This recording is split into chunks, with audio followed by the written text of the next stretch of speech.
అత్యుత్తమ ప్లేస్మెంట్స్ తో ఎంఎన్సీ కంపెనీలలో ఉద్యోగమే లక్ష్యమా? ఇంజనీరింగ్ చదవాలనే మీ పిల్లల కలని కేజీ రెడ్డి కాలేజ్ తో నిజం చేసుకోండి.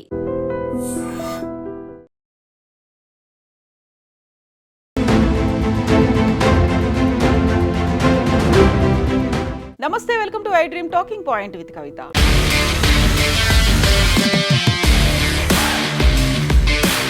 ఇజ్రాయెల్లో ప్రధానమంత్రి నరేంద్ర మోదీ పర్యటన కొనసాగుతోంది. టెల్ అవీవ్లో ఇజ్రాయెల్ ప్రధాని నెతన్యాహు దంపతులు మోదీకి ఘన స్వాగతం పలికారు. 2 రోజుల పర్యటన కోసం బుధవారం ఇజ్రాయెల్ వెళ్లారు మోదీ. అక్కడి పార్లమెంట్లో మోదీకి ప్రసంగం చేసే అవకాశం దక్కింది. ఇజ్రాయెల్ పార్లమెంట్ అత్యున్నత గౌరవమైనటువంటి స్పీకర్ ఆఫ్ ద నెస్సెట్ మెడల్ ప్రదానం చేసింది. ఇజ్రాయెల్ పార్లమెంట్లో మోదీ మాట్లాడుతున్నప్పుడు ఆద్యంతం అభినందనలు లభించాయి. అక్కడి ఎంపీలంతా చప్పట్లతో గౌరవించారు. ఈ సందర్భంగా భారత్ మేజర్ దల్పత్ సింగ్ షెకావత్ ను మోదీ గుర్తు చేసుకున్నారు. మొదటి ప్రపంచ యుద్ధ వీరుడిగా ఆయన్ను కొనియాడారు.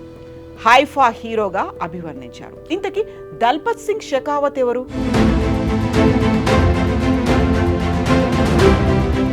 దల్పత్ సింగ్ షెకావత్ భారత్ మేజర్. దల్పత్ సింగ్ రాజస్థాన్లోని పాలి జిల్లాలోని డియోలి అనే చిన్న గ్రామంలో జనవరి 26, 1892న జన్మించారు. రావణ రాజ్పుత్ల షెకావత్ కుటుంబానికి ఆయన చెందినవారు. ఆ సమయంలో భారతదేశం బ్రిటిష్ పాలనలో ఉంది. దల్పత్ సింగ్ జోధ్పూర్ మహారాజా సైన్యంలో మేజర్గా పనిచేశారు. ఆ తర్వాత 1910లో బ్రిటిష్ ఇండియన్ ఆర్మీలో చేరి బ్రిటిష్ సైన్యంలో మేజర్ హోదాను పొందారు. మొదటి ప్రపంచ యుద్ధ సమయంలో దల్పత్ సింగ్ 1918లో ఒట్టోమన్ జర్మన్ దళాల నుంచి ఇజ్రాయెల్లోని హైఫా నగరాన్ని కాపాడారు. జోధ్పూర్ లాన్సర్స్ నేతృత్వంలోని భారత్ సైనికులు కత్తులు, ఈటెలతో యుద్ధంలో పాల్గొన్నారు. ఆ యుద్ధాన్ని గెలిచారు. తన అజేయ ధైర్య సాహసాలతో హైఫా నగరాన్ని శత్రువుల నుంచి దల్పత్ సింగ్ షెకావత్ విముక్తి చేశాడు. కేవలం 26 సంవత్సరాల వయసులో యుద్ధానికి నాయకత్వం వహించడమే కాకుండా దల్పత్ సింగ్ షెకావత్ ఆ యుద్ధంలో మరణించారు. నేటికి భారత సైన్యం ప్రతి సంవత్సరం సెప్టెంబర్ 23న హైఫా దినోత్సవాన్ని జరుపుకుంటుంది. దల్పత్ సింగ్ షెకావత్ వీరత్వం గురించిన కథను ఇజ్రాయెల్ పాఠశాలల్లో ఇప్పటికీ బోధిస్తూనే ఉంటారు. మొదటి ప్రపంచ యుద్ధ వీరుడిగా ఆయన్ని మోదీ ఇప్పుడు కొనియాడారు.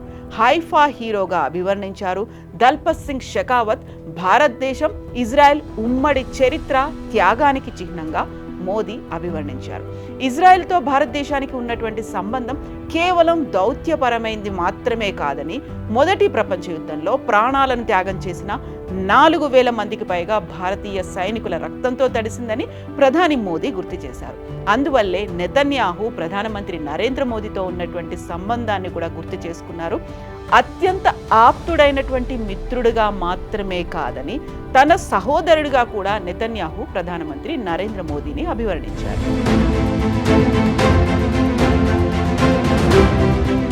And for more videos, please subscribe to iDream. Please subscribe to iDream. Please subscribe iDream. And please subscribe to iDream.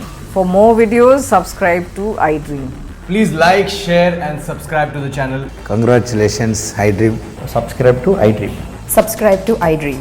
so subscribe to iDream Media. iDream team andarki huge congratulations. Please subscribe iDream Media. Please subscribe to iDream. Subscribe iDream. Please subscribe to iDream. iDream అంటే నా కళల ఛానల్ను subscribe చేసుకున్న నోరు తిరుగుతలేదు, మీరైతే గంట గుర్తు కొట్టండి. For more such videos, please subscribe to iDream.